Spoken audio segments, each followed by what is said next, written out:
Hi, I'm Michael Murphy. I'm a chartered financial analyst and editor of New World Investor, and I've written a book called Survive the Great Inflation.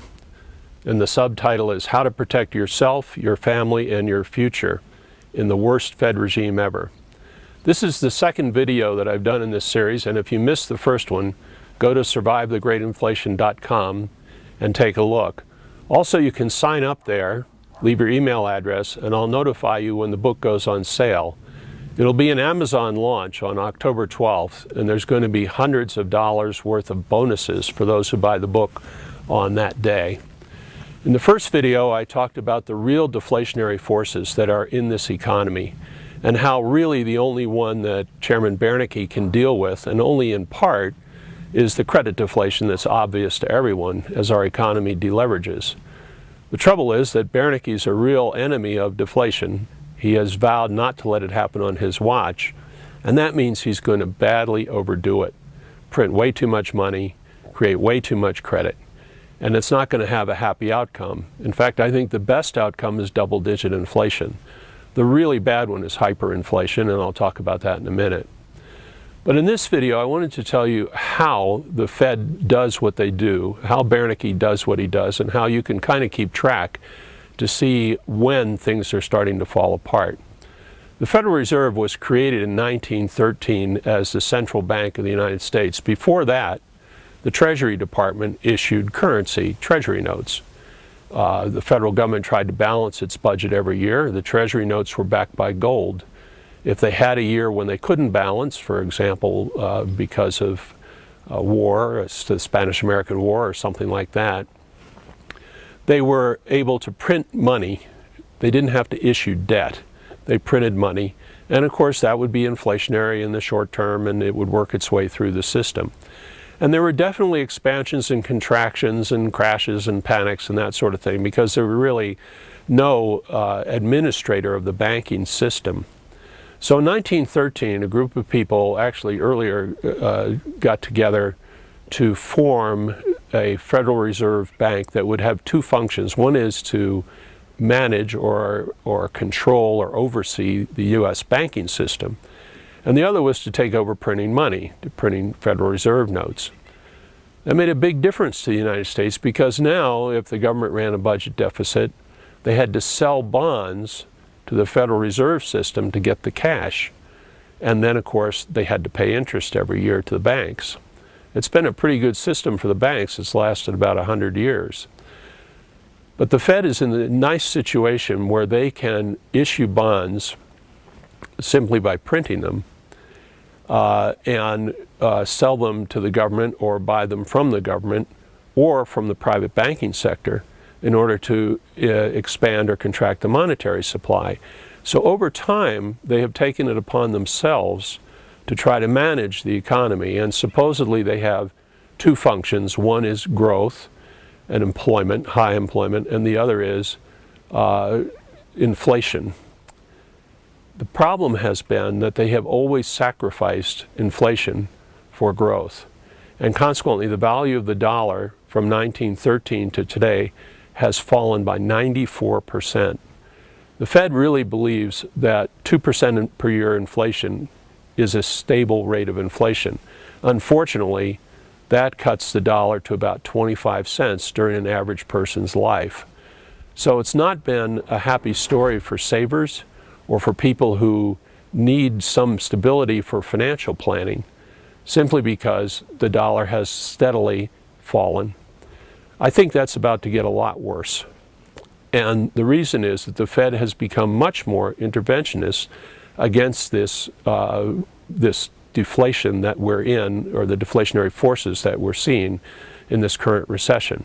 Now, the Fed acts in two different ways. One way is that they deal with the price of money. That's the interest rate, and that's the headline story you see in the newspaper. The Fed funds rate is up, the Fed funds rate is down, and tied to the Fed funds rate is another rate for banks called the discount rate, but basically they move together. That's the price of money. They also affect the quantity of money, and you don't see that in the headlines. They can be printing dollars or creating credit, or actually pulling dollars out of the economy and reducing credit. And in fact, they can do those in opposite directions at the same time. There are times when the Fed wants people to think they're being tough, and so they raise interest rates. But behind the scenes, they're printing money and creating credit, or vice versa.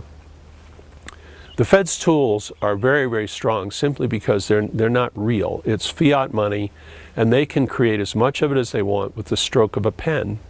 So the idea that there can be a deflation that's so bad that somehow the Fed, quote, runs out of bullets or the Fed can't deal with it is just ridiculous.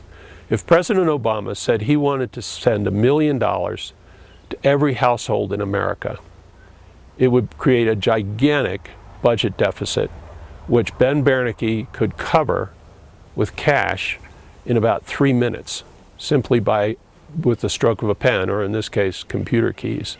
So don't ever think that the Fed is out of bullets, or the Fed has to give up, or the Fed is pushing on a string.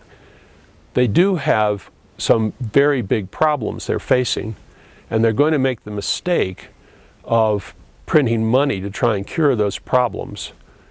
But they will keep printing money until you see a very high rate of inflation. Now, one good question is, doesn't it sound a lot like Greece? And doesn't it come to an end here pretty soon? Well, it does sound a lot like Greece. It's basically a government, in this case, that wants to spend much more money than it's willing to tax the voters. It's very tempting, obviously, to create programs for people and then ask for their vote and then not tax them in order to not get them upset and just run a big budget deficit. The Greeks have been doing it for years. And they did have a denouement. They came to a point where people were no longer willing to buy their debt. But there's a big difference between Greece and the United States. The difference is that Greece uses the euro, and they can't print more euros. The United States can print all the dollars at once, and the dollar is the reserve currency of the world. So as long as you have the reserve currency and you can print your own money, you can keep playing that game for a long, long time. And in fact, we have played that game now for almost 100 years. The dollar has really been the reserve currency, say, since World War I. And the excessive printing of money really, except for a flurry underneath Franklin Roosevelt, got started after World War II, roughly coinciding actually with the baby boomer generation. So what we're seeing now is a lot of the big international trading partners that hold a lot of treasury bonds and a lot of dollars, countries like China, Japan, Russia, and the OPEC countries from our purchases of oil, are starting to grumble about the falling value of the dollar and saying maybe we should settle international transactions in a basket. Maybe the dollar should just be 20% of the basket, and it should maybe include yen and the euro and maybe even the Chinese currency if it loosens up a little bit, the yuan. We are hearing these rumblings, but we aren't seeing any action, any particular action. And until there's action, there's really no constraints in what Bernanke can do. So when the 2008 recession came along, he literally doubled the Fed's balance sheet overnight. They decided to guarantee all the debt of Freddie Mac and Fannie Mae, and when they did that, they doubled the national debt. We now owe about $12.5 billion in actual debt, not counting the Fannie and Freddie debt, and we pay about $445 billion a year in interest. That's almost 50% of all the individual income tax money that comes into the government. And the Treasury has been rolling it over short term, paying very low interest rates, around 3%. If the rest of the country, if the rest of the world says, you know what, your dollars are depreciating, we want more interest, we're going to push short-term rates on dollars up to 6%, it'll take all the personal income taxes in the United States to pay the interest on the debt. We're on a very slippery slope here. In the next video, I'm going to talk to you about what you can do personally to avoid this disaster. Go to survivethegreatinflation.com, sign up to be notified when the next video is posted, and when the book goes on sale October 12th to get hundreds of dollars worth of bonuses. Thank you.